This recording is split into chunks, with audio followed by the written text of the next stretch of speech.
Después de hablar de leyes rarunas la semana pasada, dimos un giro de 180 grados y nos vamos de cabeza a los crímenes truculentos. En esta ocasión les traigo la historia de Sada Abe, una geisha y prostituta que, después de una vida de amores y desamores, decidió estrangular a su amante y mutilarle los genitales. Y además, pasearse con ellos 3 días por ahí, con los genitales me refiero. Así que prepárense para la turbulencia, porque este es el escandaloso caso de Sada Abe.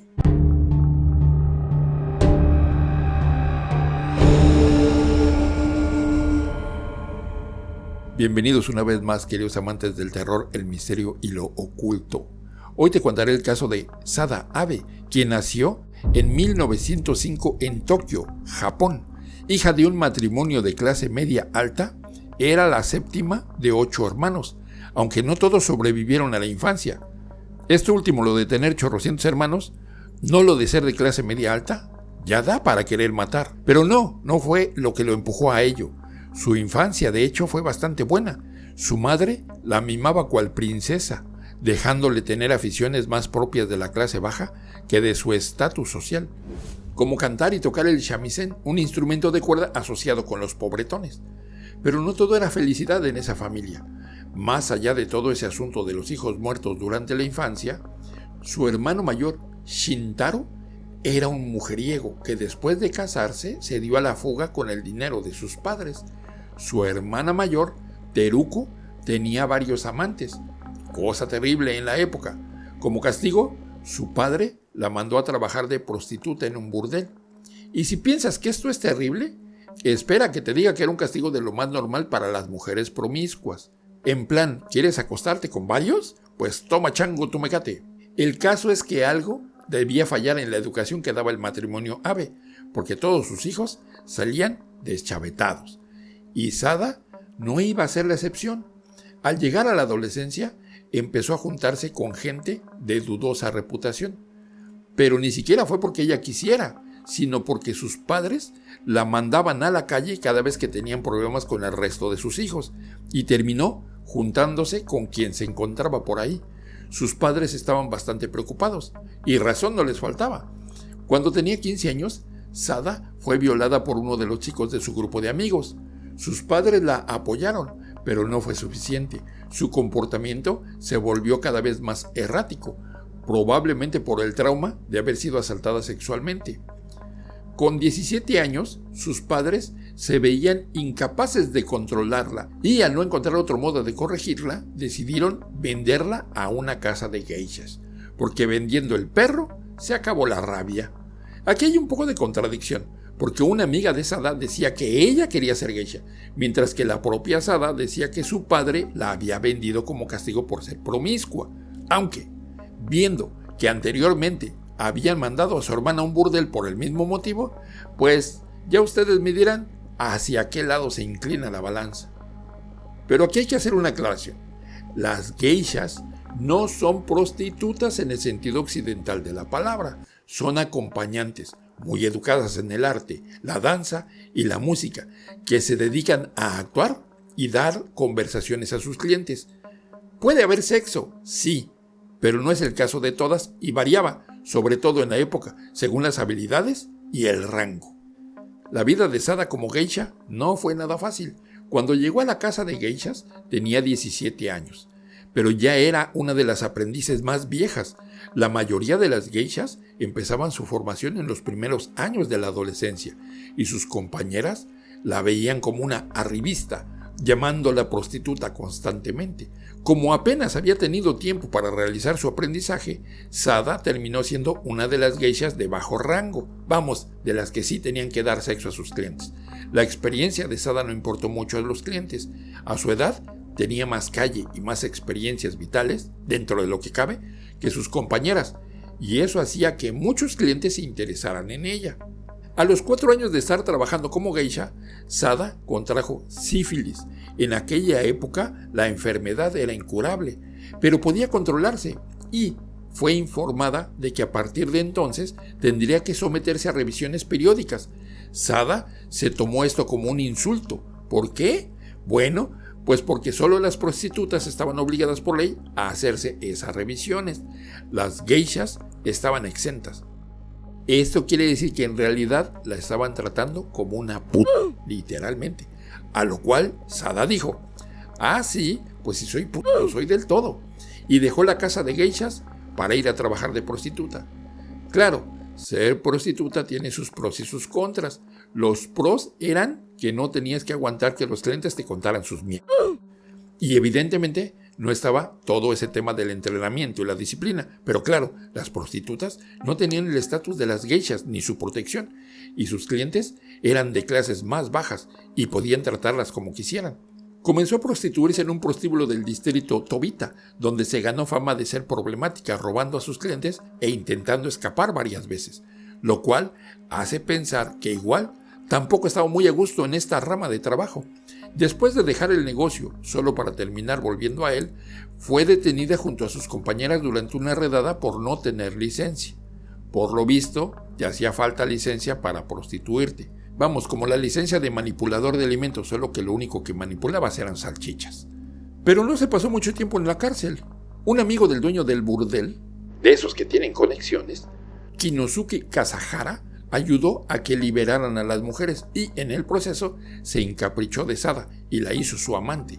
Ella aceptó, porque siendo realistas, mejor ser amante de uno que prostituta de muchos.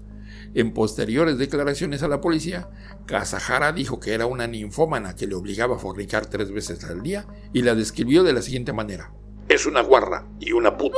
Y si lo que ha hecho no lo deja suficientemente claro, es una mujer a la que los hombres deberían temer. Ese algo al que Kasahara se refiere es el crimen truculento de esta historia, por si no les había quedado claro. Además añadió que no le quería, que le trataba como un animal y que ella era escoria, que le suplicaba que no la dejase cuando él decidía que tenían que cortar. Sus palabras, no las mías.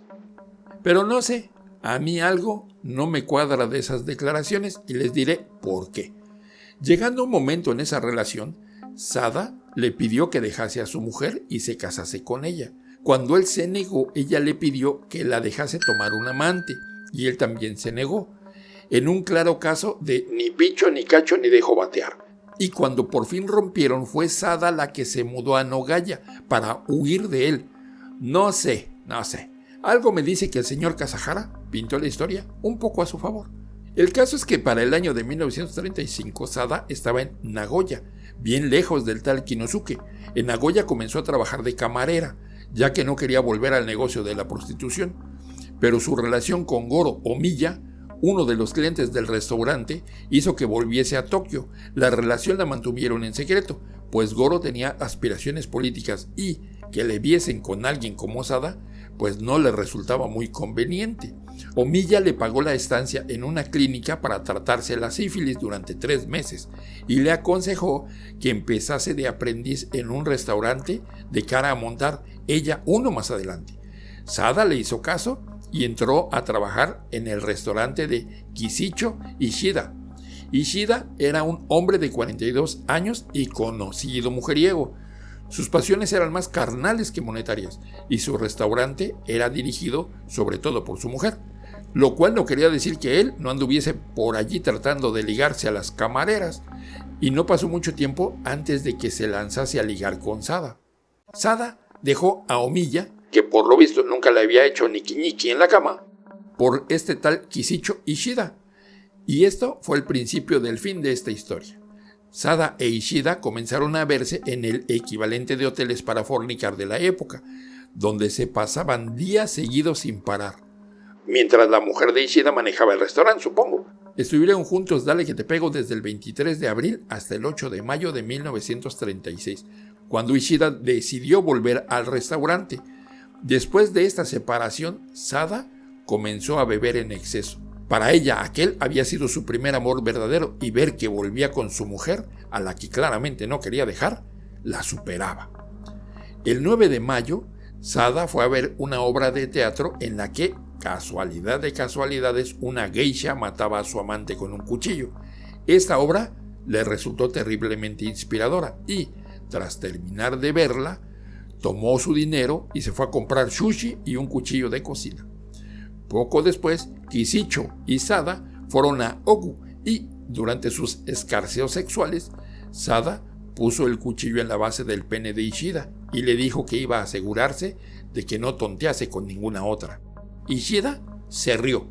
Supongo que le pusieran un cuchillo en el pene le debió parecer lo más de gracioso. Yo qué sé, a mí nunca me han puesto un cuchillo en el pene. Además, creo que no me gustaría que me lo pusieran. De hecho, cualquier cosa afilada. De todas formas, a Ishida debía de gustarle un poco ese rollo sadomasoquista.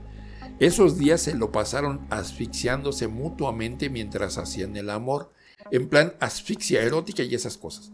El 16 de mayo, Sada se pasó 2 horas estrangulando a Ishida con el sash de su obi. Ese es el lazo grande del kimono, para que me entiendan.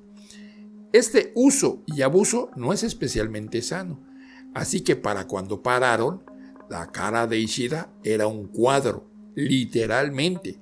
Estaba contorsionada y no volvía a su estado natural. Como encima le dolía, Ishida se tomó 30 tabletas de un calmante del dolor y se fue a dormir, no sin antes decirle a Sada: me pondrás el cordón alrededor del cuello y apretarás otra vez mientras estoy durmiendo, ¿verdad? Si me estrangulas, no pares, porque después duele demasiado. Lo típico que le dices a la mujer que acerca cuchillos de cocina a tus partes pudendas. 2 días después, mientras Ishida dormía, Sada decidió que, en efecto, iba a estrangularlo mientras dormía, y no pensaba parar. Esto no es especialmente truculento, aunque todo depende del grado de tolerancia a la truculencia que ustedes tengan, ¿cierto? Ahora bien, lo que pasó después es digno de una novela de terror. Sada se pasó unas cuantas horas tumbadas al lado del cadáver de Ishida, y según sus propias declaraciones se sentía en paz, como si se le hubiese quitado un peso de los hombros. Después tomó el cuchillo y le cortó los genitales al cuerpo, los envolvió en una revista y se los llevó con ella a todas partes, al menos hasta que 3 días después la atraparon.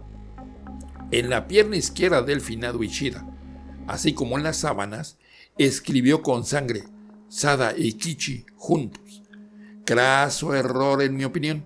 Lo último que tienes que hacer si matas a alguien es escribir tu nombre con sangre en el cuerpo, aunque algo me dice que Sada estaba tan rota por dentro que ya le daba igual. Sada abandonó el hotel y dijo que no molestaran a Ishida, que estaba durmiendo. Y mentira no era, estaba durmiendo, pero para siempre. Después se fue a casa de Omiya y le pidió perdón. Omiya, que no sabía que Sada llevaba los genitales de otro hombre a cuestas, o que había matado al tipo en cuestión, pensó que estaba disculpándose por el afar. Lo cierto es que Sada se estaba disculpando porque sabía que aquello iba a dañar la carrera política de Omiya. Claro, el crimen se descubrió enseguida y se convirtió en todo un escándalo. En Japón cundió el pánico a Sada Abe y la gente reportaba haberla visto aquí, allá, al puro estilo chupacabras. De mientras, Sada estaba encerrada en un pequeño hotel de Tokio, escribiendo cartas a familiares y amigos y planeando su suicidio. Todo esto acompañada de los genitales de su examante, les recuerdo. Y sí, por lo que sabemos, cometió necrofilia con el pene confirmado por la autora del asesinato en cuestión.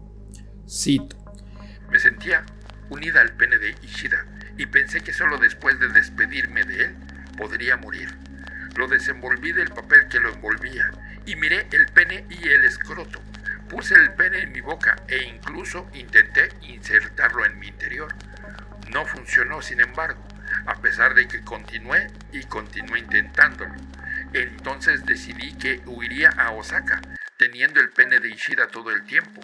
Al final, saltaría de un risco en el monte Ikoma mientras me aferraba a su pene. Poético. ¿Qué quieren que les diga? La policía la encontró y la arrestó antes de que pudiese suicidarse, y su caso se volvió toda una sensación. Cuando estaban registrando el hotel, la policía sospechó inmediatamente del alias que había usado Sada para registrarse. La respuesta de ella no tiene desperdicio.